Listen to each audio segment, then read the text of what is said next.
বীজগণিতের কিছু কঠিন হিসাব, এই হিসাবগুলো আমাদের প্রায়ই করতে হয়। তো এগুলোর ক্ষেত্রে আমাদের অনেক সময় ভুল হয়ে যায়। আমি দেখাবো এগুলো কিভাবে করতে হয়। প্রথমটি রয়েছে M cube into M to the power 4।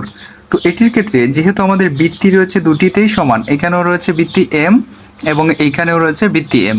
তো এই ক্ষেত্রে আমাদের যে কাজটি করতে হবে, একবার আমরা বৃত্তি লিখে নিব এবং পাওয়ারগুলো হয়ে যাবে যোগ, অর্থাৎ 3 প্লাস 4। তাহলে এটির উত্তর আসবে M to the power 7। 3 plus 4 সমান হবে 7।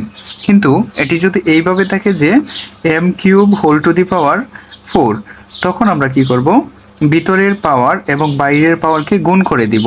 তাহলে এটির উত্তর আসবে এম টু দি পাওয়ার 12, অর্থাৎ 3 4 12।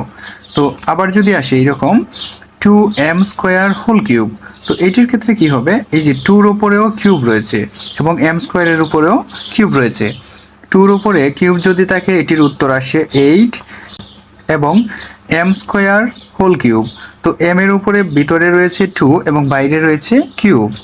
তো ভিতরের পাওয়ার এবং বাইরের পাওয়ারকে গুণ করে দিব। 2 এবং 3 গুণ করলে হবে m টু দি পাওয়ার 6। তো এটির উত্তর আসবে 8m টু দি পাওয়ার 6। এবার দেখব 2m plus 2m whole square সমান কি আসে। তো এটির ক্ষেত্রে প্রথমে আমাদের ভিতরে যদি যোগ করা যায় তাহলে যোগ করে দিব। এখানে 2m, এখানে রয়েছে 2m, তো টোটাল কত হবে 4m হোল স্কোয়ার।